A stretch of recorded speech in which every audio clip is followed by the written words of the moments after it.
She texted, "Your car's fine. Just a small dent." Then I saw the photo, wrapped around a pole. When I checked the GPS, it showed her at her ex's street, right before the crash. The insurance investigator's report confirmed what she'd been hiding. I've always been careful with my car. Not because it was expensive, it wasn't, but because I'd built it piece by piece over years. It was my project, my escape, my quiet little obsession. So when Mara texted me in the middle of a workday saying, "Your car's fine, just a small dent," I didn't panic at first. I just frowned, leaned back in my chair, and read it twice. It was the word fine that felt wrong. She was the kind of person who once cried over a coffee stain on a white dress. If there had been a real accident, she wouldn't be this calm. I replied asking what happened, and she said she bumped into a pole while turning into the grocery store parking lot. Said a dog ran out. She swerved. No big deal. I almost believed her until the photo came in. It wasn't a dent. The entire front end was crumpled like paper. The hood folded in, the bumper gone, airbags blown. My heart sank. The car looked like it had been wrapped around something solid. I called immediately, but she didn't pick up. Then she texted, "I'm fine, don't freak out. I'll handle everything." Something about that phrasing, "I'll handle everything," sent a quiet chill through me. By the time I got to the location she sent, the car was already gone. Just tire marks and broken glass near the curb. No police tape, no tow truck, nothing. I called the number of the towing company on the little paper tag she'd left on the kitchen counter. The guy who answered said, "Yeah, we picked it up about an hour ago. Cops were already there. We took it to Birchfield Auto." That's when my stomach tightened. Mara told me no one else was involved. No police. Just her. When I got home that night, she was on the couch wrapped in a blanket. She looked exhausted, like she'd been crying earlier, but was trying to act casual now. Said she didn't call because she didn't want me to leave work. Her version of the story kept shifting. Sometimes it was a dog. Sometimes the sun hit the windshield wrong. Sometimes she accidentally pressed the wrong pedal. I kept my tone calm. I asked if she'd already filed an insurance claim, and she nodded quickly. Too quickly. Said she'd talked to them, and that it would be fine. Later that night, when she went to bed early because of the headache, I sat at my desk and opened the car app on my laptop. Months ago, after a break-in at the apartment complex, I'd installed a GPS tracker in the car. It wasn't for spying, just for safety. I'd forgotten about it until now. The map loaded slowly, showing the final route before the crash. And that's when I froze. The last ping before impact wasn't at the grocery store. It was at a quiet cul-de-sac on Hawthorne Drive, 5 blocks away from where her ex, Derek, lived. She didn't even try to hide it with a detour. Straight line. Apartment to his street. Then 20 minutes parked. Then the crash. I stared at the timestamp. 2:47 p.m. The impact happened at 3:09. That meant she'd been there for over 20 minutes before the accident. When she said she went to get groceries, she was actually parked outside his house. I didn't sleep much that night. Every time she shifted beside me, I replayed those minutes in my head. Her sitting in my car outside another man's house, maybe laughing, maybe talking, maybe worse. The wreck almost felt symbolic. By morning, I decided not to confront her right away. If I was wrong, I needed proof. If I was right, I needed control. On my lunch break the next day, I called Birchfield Auto to check on the car. The mechanic sounded sympathetic, but said, "It's pretty bad, man. Front suspension's gone. Airbags deployed. Gonna be pricey." Then he said something odd. "Lucky no one got hurt. The cops said it was a hell of a hit." "The cops?" I asked. "Yeah." Officer O'Malley filled the report. "Should be on file." She was lucky, though. Passenger side took most of it. Passenger side. When I got off the phone, I stared at the wall. The mechanic didn't know he'd just dropped a bomb. Passenger side meant someone else had been there. That night, I tried to test her without letting on. I asked casually if she was alone when it happened. She nodded without hesitation, eyes steady, not even blinking. The ease of her lie almost impressed me. She said she unplugged the dashcam right before driving because it beeps too loud. That was a lie too. I knew that beep. It only went off when the car started moving. So when she fell asleep early again, I took the dashcam out of the glove compartment and plugged it into my laptop. The video loaded, a typical afternoon. Music playing, her humming, sunlight flickering through the windshield. Then, right before the impact, there was a pause. The car slowed, the engine idled. She parked somewhere quiet. And then a voice. A man's voice. It was faint but unmistakable. "You sure he won't notice?" Then the sound of the door shutting, a quick laugh, and the recording stopped. Someone had physically turned off the camera. I felt something strange in that moment. Not rage, not heartbreak, but clarity. Like a switch flipped, and every small inconsistency from the last few months rearranged into a clear picture. The late-night planning meetings. The sudden makeup in the car mirror before errands. The perfume I didn't recognize. The forgotten receipts in her coat pocket. All the puzzle pieces had been there. The crash just smashed the table and forced them together. I backed up the dashcam file to a flash drive and slid it under my desk mat. I knew if she found it, she'd delete everything. When she woke up the next morning, she acted like nothing happened. She made pancakes, asked if I wanted coffee, even joked about me being madly in love with my car. I played along, smiled, ate breakfast, but every second of that conversation felt like theater. She didn't know I'd already seen through her lines. She didn't know I had proof of another man's voice inside my car. After breakfast, she mentioned needing to handle insurance follow-up and left the apartment in a hurry. I checked the car app again. No new GPS signals, since the car was still at the shop. But the pattern of lies was already forming like a trail of breadcrumbs. That evening, I decided to dig deeper. I called the police station pretending to be confirming a report for my records. The officer on duty told me the report would be available for pickup in a few days, but he could confirm the basics. Single vehicle, no pedestrians, driver uninjured. But then he said, "Your insurance rep already called for a copy, by the way." Name was Mara Connell. So she'd already tried to take over the claim before even telling me the full story. That night, while she was in the shower, I checked her purse. I knew it was low, but I had to know. Inside was the towing invoice, the same one the mechanic mentioned, but she'd scribbled a fake location on it. Instead of Hawthorne Drive, she wrote Jefferson Plaza. She'd actually gone so far as to falsify the address. I sat on the couch holding that paper, the sound of water running behind the door. The smell of her shampoo drifted through the air. Everything looked normal. Too normal. But my mind kept returning to that voice on the dashcam. You sure he won't notice? That night, I couldn't bring myself to sleep beside her. I stayed in the living room, staring at the ceiling. It wasn't just betrayal anymore. It was something colder. Calculation. She'd lied in real time, layer after layer, with a straight face. I realized then that I didn't actually need to ask her anything. She'd already answered by trying so hard to bury the truth. The next morning, she acted confused when I didn't drive her to work. I told her the car shop called, that the insurance investigator wanted to speak with me personally.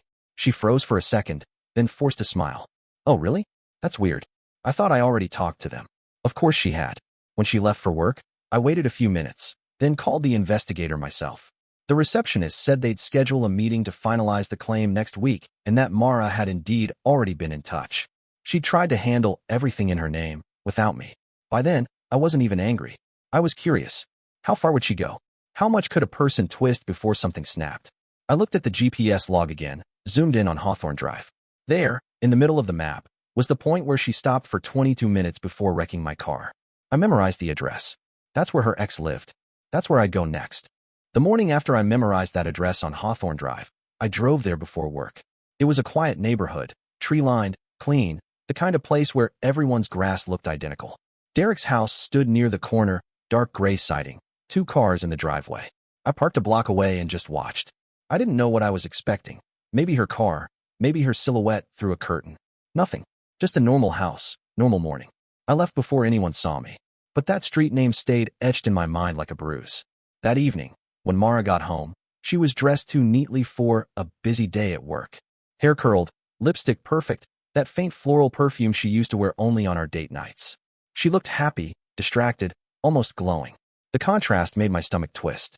I kept my tone steady and said the investigator called to ask about the location of the crash. She froze mid-step, then said she'd already told them everything. When I asked where exactly it happened, she said Jefferson Plaza parking lot.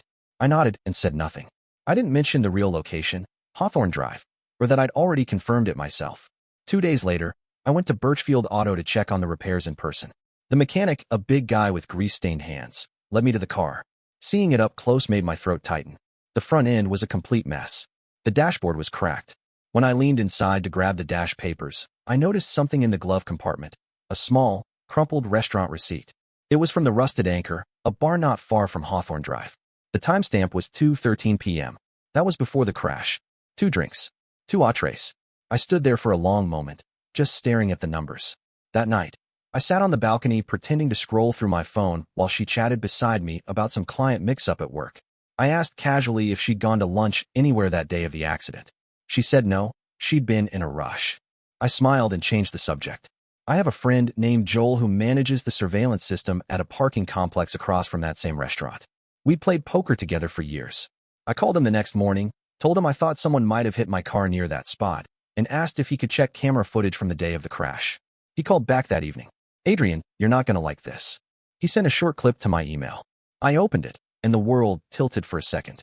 There she was, Mara, in my car, pulling up outside the rusted anchor. She got out, smiled, and walked toward the entrance. A minute later, Derek came out and hugged her like it was the most natural thing in the world. They walked inside together, close, her hand brushing his arm. My body went cold. I must have watched that 30-second clip 10 times before I finally closed the laptop. That night, she came home humming, said she was exhausted. I kept my voice even and asked about her day. She talked about a meeting, said one of her coworkers quit unexpectedly. She even joked that everything's chaos lately. I told her the car repairs would take another 2 weeks. She nodded, relieved, as if time itself was her safety net. The next day, I decided to go see Derek. He worked at an auto parts warehouse outside town. I walked in pretending to be a customer. He recognized me instantly, though he tried to act surprised. I told him I wanted to clear the air about Mara. At first, he played innocent, said they'd only talked a few times. Then he made a mistake. He laughed lightly and said, "Guess she told you about the crash, huh? Didn't expect she'd total your ride over something so stupid." I didn't show any emotion, but that sentence hit like a hammer. It meant he already knew about the accident before I did, which meant she'd called him first. I thanked him for his time, left, and sat in my car for a long while. My heart wasn't racing. It was just heavy, dense with disbelief. There was a difference between suspecting something and hearing confirmation slip casually from another man's mouth. When I got home, she was cooking. The smell of pasta sauce filled the air. She smiled when she saw me, but her eyes flickered with something. Guilt, fear, I couldn't tell. I sat down and said the insurance company had contacted me about finalizing the claim. She looked startled, said, "Oh, I thought that was already settled." I told her they needed a written statement about the crash site. She nodded too fast. Her hands trembled as she stirred the pot. Later, while cleaning the table, I found a small stack of printed forms by her purse. The top one was a copy of the claim report. She'd filled it out herself. The location she listed was Jefferson Plaza again. The date and time didn't match the GPS record. I took a photo of it when she went to throw something away. That weekend, the investigator called. His name was Mr. Holbrook, polite and methodical. He said he needed some clarification on the details before processing the claim. When I asked what kind of clarification, he hesitated, then said quietly, "Our data shows both front airbags deployed. That's usually a sign of 2 occupants." My breath caught. He continued, "We don't make assumptions, but in most single-driver collisions, only the driver's bag goes off. So we'll need both names listed on the incident report." I didn't answer immediately. He said he'd email me the documentation for signature and hung up. I sat there, motionless, listening to the sound of my heartbeat in my ears. The airbag detail, it was scientific proof that someone else had been there. That night, I said nothing to her. I watched her watch TV, perfectly at ease, her head resting against the cushion like nothing in the world was wrong. I wondered if she even remembered what it felt like to tell the truth. When she went to the kitchen, I opened her laptop. It wasn't password protected. In her email drafts folder was a message to Derek. It wasn't sent yet. The subject line read, "About the report." The body said, "They might ask questions. Don't say anything unless they contact you directly. I'll handle the insurance part." I stared at those words until my hands started trembling. I printed the email, folded it neatly, and slid it into the same envelope where I'd kept the GPS logs and the restaurant receipt. Then I made a copy of everything, the dashcam voice clip, the call record with the mechanic, and the investigator's voicemail. I wasn't sure what I'd do with them yet, but I knew one thing. The next time she lied to my face, I'd stop pretending to believe it. That night, she climbed into bed and asked if I was still mad about the car. I said I wasn't. She smiled softly, as if that fixed everything. But I was already thinking about the next move. Because now it wasn't about betrayal. It was about fraud. And the one thing I knew better than love was paperwork. Mr. Holbrook called again on Monday morning. His tone was calm, almost too professional, like someone who had to say strange things for a living. He said he wanted to meet in person to review inconsistencies. We met at the insurance branch office downtown. The room was small, cold, with a buzzing fluorescent light that made everything feel like a police interrogation. Holbrook opened a manila folder and spread out several printed sheets, the data logs from the car's onboard system. "Your car records more than just speed," he explained. "It notes seatbelt sensors, passenger weight detection, and airbag deployment timing. Look here. 2 front seat belts had registered tension at the time of impact. Both airbags deployed simultaneously." He looked at me over the top of his glasses. "I assume you weren't the passenger?" I said no. He exhaled slowly, as if confirming what he already knew. "Then whoever was with her wasn't listed in the report. That could complicate the claim." "Complicate?" That was a delicate way to say fraud. Holbrook gave me his card and said to call if anything new came up. As I left the building, my reflection in the glass door looked like someone I didn't recognize. Calm, yes, but not myself anymore. When I got home, Mara was sitting at the dining table, pretending to work. Her laptop screen showed an event planning spreadsheet, but her phone kept lighting up beside her. She minimized the screen when I walked in. I told her about the meeting. She nodded, barely looking up. I mentioned the second seatbelt. Her eyes flickered for half a second. Then she laughed it off, said the car must have glitched from the impact. I didn't argue. I just nodded and let her think I'd bought it. That night, after she went to bed, I opened my laptop and created a folder labeled Insurance Evidence. Inside, I saved every screenshot, every call log, every scanned receipt. Then I added the dashcam audio, the one where that man's voice said, "You sure he won't notice?" I sat there listening to it over and over. The tone, the easy confidence, the way Mara giggled right before the recording cut. I realized I didn't even need to prove what happened. She already had. Over the next few days, Mara grew tense. She started hiding her phone under a pillow when she showered, deleting texts in real time, taking calls in the hallway. I played the part of the oblivious boyfriend. I even cooked dinner twice and made her think everything was normal. But I was watching every move. I checked our joint insurance portal and noticed she'd tried to edit the claim submission, changing the listed driver to herself only, then trying to close the case before the investigator meeting. I saved screenshots of every revision. I also saw that she'd attempted to request a fast payout under the emergency repair clause, the one that required both parties' signatures. The system flagged it for missing authorization. That was my opening. I visited Derek again that Friday, pretending to make peace. He was outside the warehouse during his lunch break, smoking near the fence. When he saw me, his first reaction was surprise, then wariness. I told him I wasn't there to fight. I just wanted clarity. I said the insurance company was investigating, and his name might come up if he'd been involved in the crash. He went pale. "Wait, what?" She said she was alone. That told me everything I needed to know. I told him calmly that the car's system recorded 2 passengers. He panicked, saying, "I wasn't even driving, man. She wanted to try a different route, that's all." That line, "I wasn't even driving," sealed it. I had him. I pressed record on my phone while pretending to check a message. He kept talking, explaining how she'd come by to talk about old stuff, then insisted she was just distracted when it happened. He didn't know it, but that audio would become a cornerstone in what came next. When I got home, Mara was pacing the living room on the phone. She hung up fast when she saw me. Said it was her boss. I nodded. I knew that voice hadn't been her boss. I recognized Derek's tone, even muffled through the speaker. She said she wanted to fix everything between us, that the stress had been too much. She even suggested a weekend getaway once the car situation was over. I agreed immediately, told her we could go anywhere she wanted, as soon as she finished the paperwork with the insurance. That's when she smiled again, convinced I was still in the dark. The next morning, while she was out meeting a client, I drove to a car electronics shop and bought a new dashcam model, smaller, built into the rearview mirror. It had Wi-Fi streaming directly to my phone. I installed it that evening, telling her the old dashcam had been fried from the crash. She didn't question it. A few days later, she asked to borrow my car again, claimed she had to meet the insurance rep for signature verification. I told her sure, take it. The moment she left the driveway, I opened the live stream on my phone. The camera view flickered to life. Dashboard, driver's seat, and then her.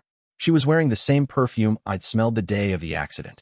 10 minutes later, she turned onto Hawthorne Drive. My hands tightened around the phone as the camera stabilized. She parked. Then, from the passenger side, Derek got in. He leaned over and kissed her. She laughed. For a moment, the world went silent, not from shock, but from finality. Every doubt evaporated. Every maybe died. It was all real. I didn't call her. Didn't text. I let her think everything was fine. She stayed out for 2 hours. When she came home, she carried takeout containers and acted cheerful, saying, "Finally met the insurance guy. We're good to go." She looked me straight in the eye while lying through her teeth. That night, I watched the entire dashcam feed on my laptop. I saved clips, timestamped them, backed them up to cloud storage. Then I made duplicates on an external drive. When I was done, I opened my email and attached everything: the GPS logs, the seatbelt data, Derek's recorded confession, the restaurant receipt, and the new dashcam footage, to a single draft addressed to Mr. Holbrook. I didn't hit send yet. I wanted to wait for the perfect moment. The next morning, Mara said she had a networking brunch. She kissed me goodbye like nothing was wrong. As soon as she left, I opened the email draft again and wrote one final line to the investigator. Please note, the driver submitted false information, and there's recorded proof of another passenger present during the incident. Consider this my formal cooperation. Then I pressed send. It felt like flipping a switch. That evening, Holbrook called. He didn't sound surprised, more like someone who had been waiting for confirmation. He thanked me, said the investigation would continue, and that I might be contacted by the fraud division. I thanked him back, then went out for a walk, my phone buzzing constantly in my pocket. Text after text from Mara. Hey, everything okay? I'm coming home soon. Why aren't you answering? I didn't reply. I already knew that the next few days were going to unravel her life in ways she couldn't even imagine. Because lies can hold for a while, until paperwork catches up, and that was my specialty. Mara came home that night looking almost weightless, smiling in a way she hadn't in weeks. She talked about getting closure, about how this insurance thing was finally behind us. I watched her take off her heels, pour herself a glass of wine, and laugh at something on her phone. It was like watching an actor rehearse a scene I'd already seen the ending of. The next morning, the silence in the apartment felt wrong. She slept late, the kind of heavy sleep that comes from emotional exhaustion or guilt. I sat at the table, staring at my laptop, the email to Holbrook already sent. The evidence was out of my hands. By noon, her phone started buzzing on the counter. The caller ID flashed a number she didn't recognize, the insurance company's main line. She ignored it twice, then picked up on the third call. I couldn't hear both sides, only fragments. Her voice, sharp and defensive, asking what discrepancy they meant, saying she didn't understand. Then silence, followed by the sound of her pacing. When she hung up, she looked pale. She asked me if I'd said anything to the investigator. I told her he'd asked for clarification, nothing more. She studied my face, searching for something, but I didn't give her anything to find. That afternoon, she got an email. I saw the preview flash across her screen while she was in the shower, subject line. Claim review. Fraudulent misrepresentation inquiry. She spent the rest of the evening on her phone, calling people in frantic whispers, mostly Derek. From her tone, I could tell he wasn't answering anymore. Whatever he'd said before, he wasn't saying it now. Maybe the investigator reached him too. Maybe someone told him the evidence existed. By the next day, her calm had turned to desperation. She started talking about moving the claim to her own name, about hiring a lawyer, about how unfair the system was. I just listened, pretending to be neutral.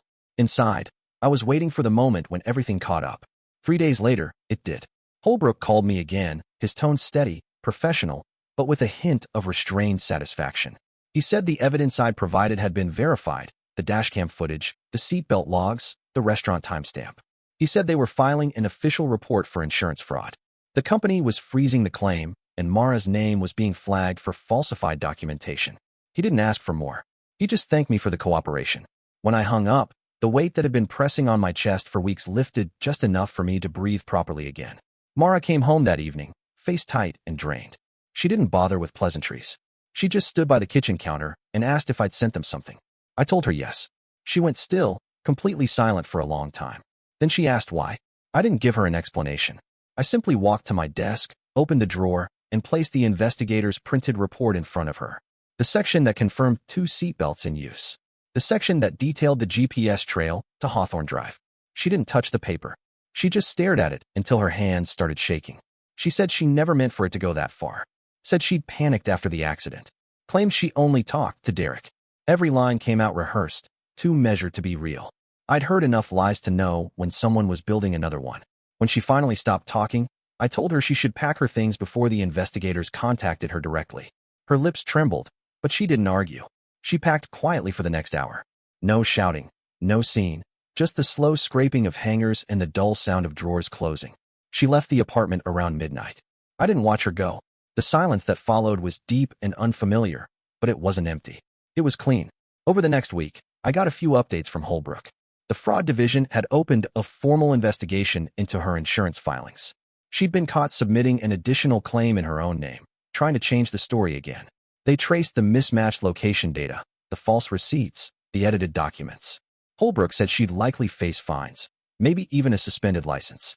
He sounded almost apologetic, but I could tell he didn't think she deserved sympathy. He also mentioned something unexpected. Derek had come forward voluntarily, trying to take the blame for the crash. He told investigators that he had been the driver, but the timestamps didn't line up. The restaurant footage, the GPS log, and the airbag sensor data proved otherwise. He tried to protect her, but the evidence refused to bend.